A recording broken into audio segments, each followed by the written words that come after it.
que é inteligência? Será que é possível medi-la? Apontar quem sabe mais ou quem sabe menos? Será que um dos maiores gênios da humanidade, Albert Einstein, sempre foi brilhante ou sofreu como nós antes de merecer uma estátua como essa aqui? Einstein nunca foi o favorito dos professores. Foi fora do ambiente acadêmico que ele desenvolveu a brilhante teoria da relatividade. No programa de hoje, vamos percorrer as novas estradas que levam ao conhecimento. O psicólogo americano Howard Gardner deu um passo adiante na compreensão dessas questões. Depois de 2 décadas de estudos, ele afirma que a mente humana é composta de múltiplas inteligências e elas são independentes. Ele descreveu cientificamente 8 tipos diferentes de inteligência. There might be a 9th intelligence, which I call the existential intelligence. It's the intelligence of big questions. What's going to happen to us? Does God love me? What is love? What is God?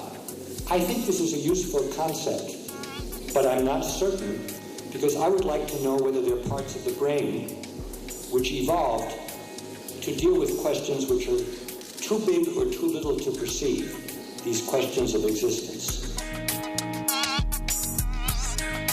É hora de descobrir como funciona essa gigantesca rede de sinapses que opera o nosso cérebro. O Espaço Aberto Ciência e Tecnologia.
Necessariamente ao mesmo tempo, formando a música.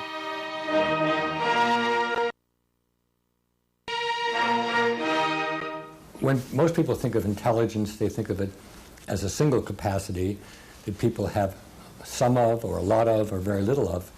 And if you have a lot of it, you're smart in everything. If you don't have much, you're dumb in everything. Over 25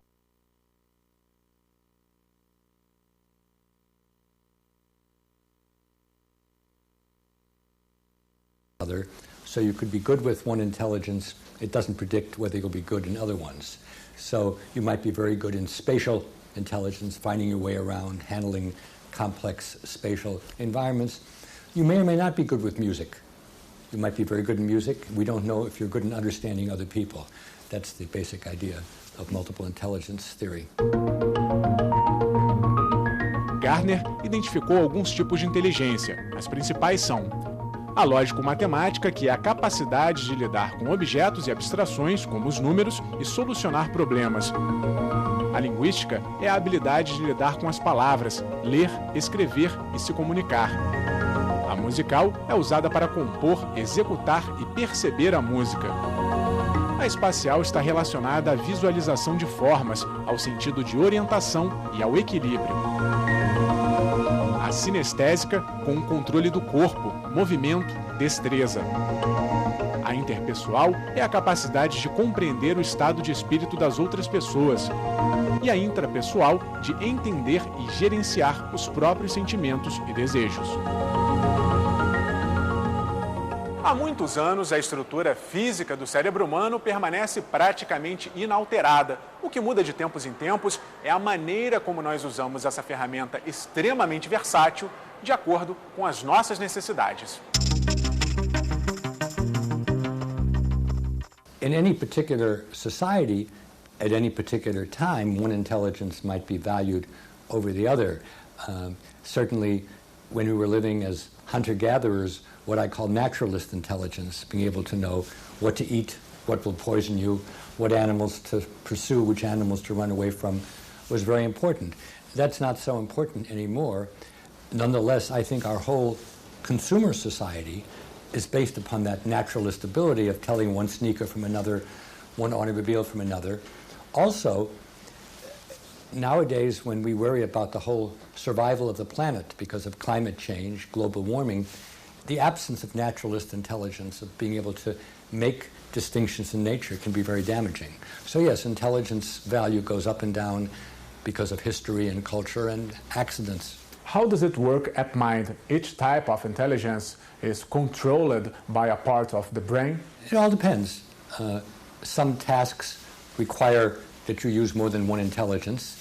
You and I are talking now, and that's obviously linguistic intelligence, but it's also interpersonal. You have to try to understand what another human being is saying, what he's trying to get at. If suddenly we broke into song, if I had to sing my answer, that would be a musical intelligence. The famous IQ test, is that?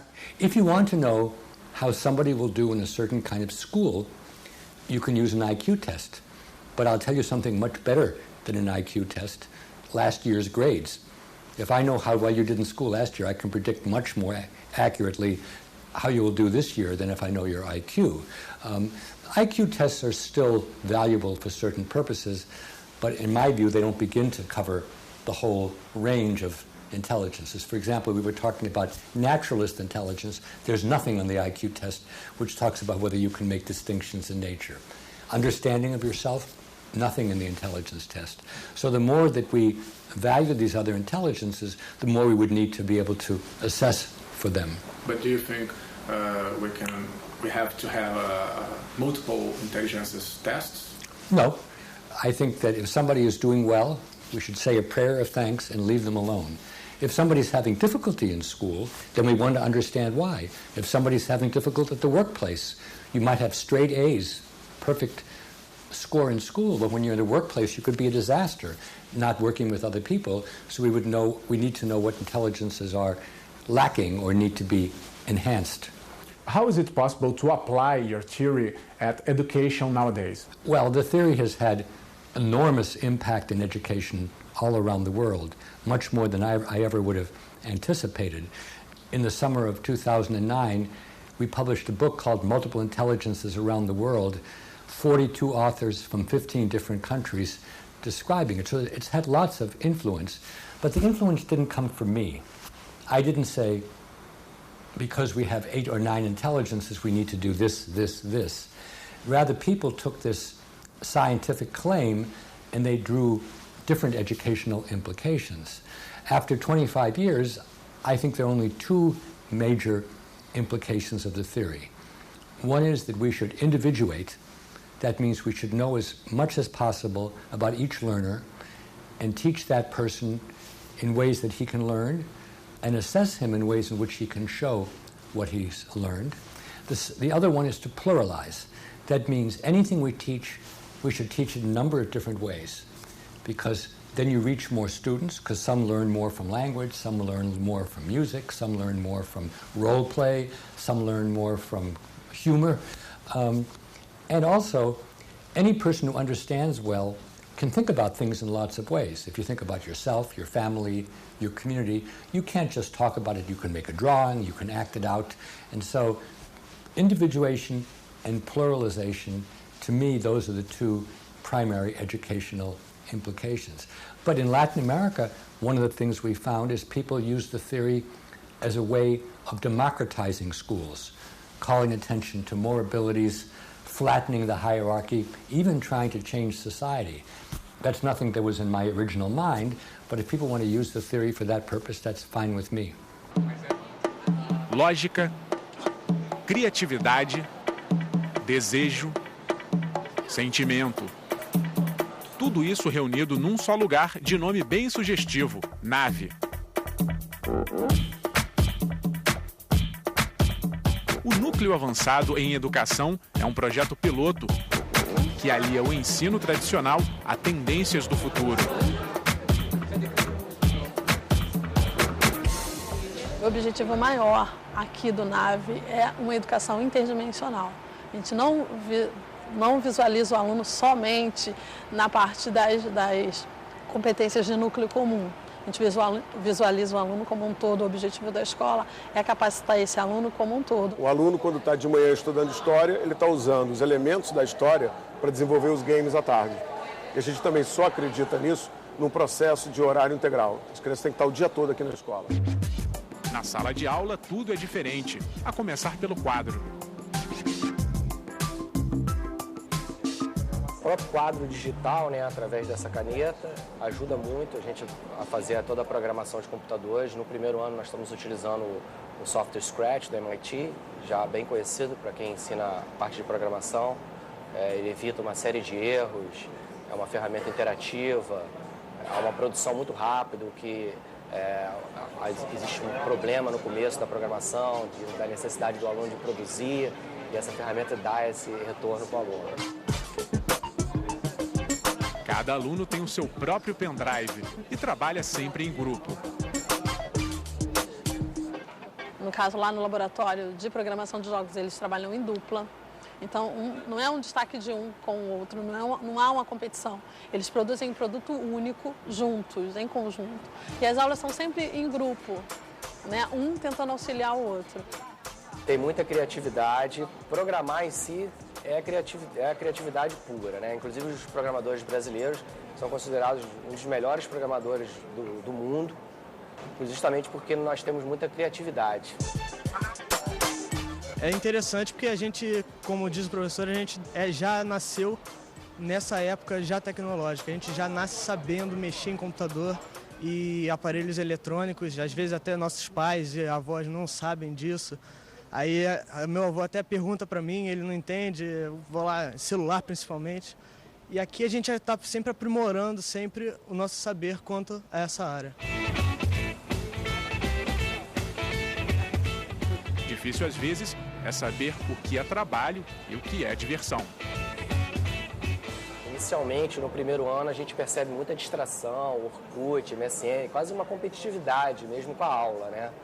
Mas a gente não proíbe, a gente fica chamando a atenção deles. Inclusive, nós temos aqui, os alunos criaram comunidades no Orkut, onde eles se comunicam por Orkut sobre os assuntos de aula, né? O que a gente faz é criar uma maturidade sobre o uso dessas ferramentas. A gente sabe medir o ensino e também a diversão. A gente sabendo coordenar esses dois tipos de coisas, a gente consegue desenvolver muito bem a nossa aprendizagem e ter uma boa nota. Raramente são as pessoas que tiram nota baixa. Como é que tem sido a aceitação por parte dos professores e dos alunos? Para os professores, muito boa, porque eles têm à sua disposição o que há de mais moderno em tecnologia aplicada à educação e os recursos instrucionais. Para os alunos, nem precisa dizer, porque junta dois universos muito interessantes. Eles, através do games, que é uma área de interesse natural dos adolescentes, se aproximam das cadeiras tradicionais. Então a gente junta os dois universos de uma maneira prazerosa. A gente acredita que a escola é um lugar onde os garotos têm que vir porque gostam, porque querem, porque têm prazer.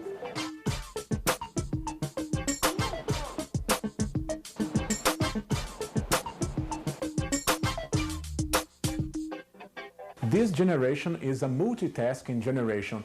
It is an advantage. We now recognize that some people who can multitask are an advantage because nothing escapes their attention completely. But there's also mounting evidence that multitasking gets in the way of deep understanding of things. Because to go something deeply into things, you have to be able to spend time and not to be distracted. And if all the time you're worrying about instant messaging and about Friendster or MySpace or YouTube, then you don't have that ability to go deeply into things.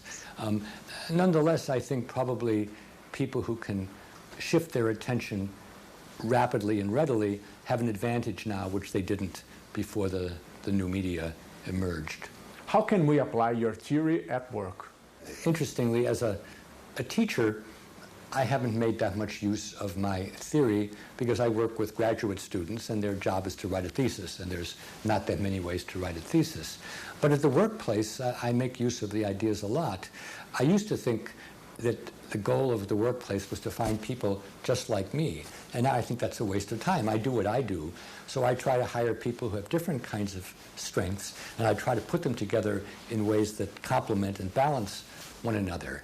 And anybody who's involved in human resources has to pay attention to intelligences, not only on the basis of who to hire, but who gets promotion, what new abilities you need when you're promoted, how to put teams together so they work. So I think the multiple intelligence theory is a natural for anybody in the workplace. Is it possible to improve intelligence? Sure. Any intelligence can be improved, probably as long as you live. You have to work hard at it, be motivated, have good resources, meaning good teachers, good computer programmers, good coaches, and you have to learn from your mistakes. But one of the big changes we have in our understanding of the brain is the brain is much more flexible. We call it much more plastic. Even as you get to be as old as I, can still learn new things. But still, if I wanted to learn Chinese, I'd rather be 3 than my age. What can block intelligence? Well, we have different genetic potentials, and I'm never going to be an Einstein or a Mozart. They had different potentials. But I think much more of a blockage is the belief that you can't get better. Intelligence theories which emphasize human effort are much more useful than intelligence theories which say it's in our genes. Because if you believe it's in your genes, you can't change it. There's a saying in Japan, fail with 5, pass with 4. That means if you're lazy and insist on sleeping 5 hours a night, you'll fail the examination. But if you're industrious and work harder and settle for 4 hours of sleep, you'll pass. That's a much healthier view of the mind. No próximo bloco você vai ver como acontece a tempestade cerebral provocada pelos neurônios. Eletricidade é uma matéria-prima do pensamento. O Espaço Aberto Ciência e Tecnologia volta em instantes. Voltamos com o Espaço Aberto Ciência e Tecnologia. Nesta segunda parte do programa, vamos entender como é o processo de formação da inteligência humana. Para o neurocientista Brian Fenty, da American University, já é possível ver a eletricidade que percorre os nossos neurônios sendo transformada em puro conhecimento. Brian Fenty é professor de psicologia há mais de 20 anos.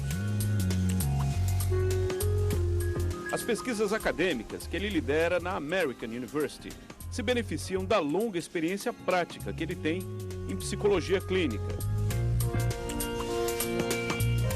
Ele recebeu o doutorado com uma tese sobre o funcionamento do sistema nervoso central. Brian Fenty explorou as variações em estudar o processo cerebral de reagir a estímulos. I think that the word intelligence betrays our cultural bias. So we made the word based upon the values that we had in our culture. And I think that I have always been a fan of Howard Gardner's multiple intelligences, although I think that there could be many more, and I think that they really are determined by the type of environment that one lives in. What are the demands for survival? What are the demands for success in a particular culture, environment? And that's going to change from time, from an era in history to if we leave Earth and we go to some other planet, there could be totally different kinds of challenges that people will have to meet. And if somebody meets those challenges, if some kind of skill, that might be something we don't even understand now, meets a challenge, and I guess I have a Darwinian approach to most of it, is that would be considered an intelligence, if we wanted to keep using that word.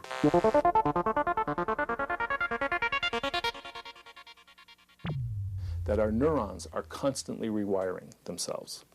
So when I talk to you now, there are electrical events taking place in your brain, not just from my sound, the sound of my voice, stimulating your eardrums, but by the associations I'm creating, the pictures. So if I said to you, imagine a blue rabbit sitting on a chair beside a a table with a lamp reading a book. So like an artist, I've created a picture. Right. Now, I don't know exactly what that rabbit looks like, if it's wearing a bow tie or a hat or not, but I know that you had a picture of a rabbit sitting, from me just saying it. Right. Now, it's not magic, it's not psychic, it's not mind control, it's completely natural science that I could do this and generate and conjure up a memory and an association with Lewis Carroll, although that was unintended, but these spontaneous things happen.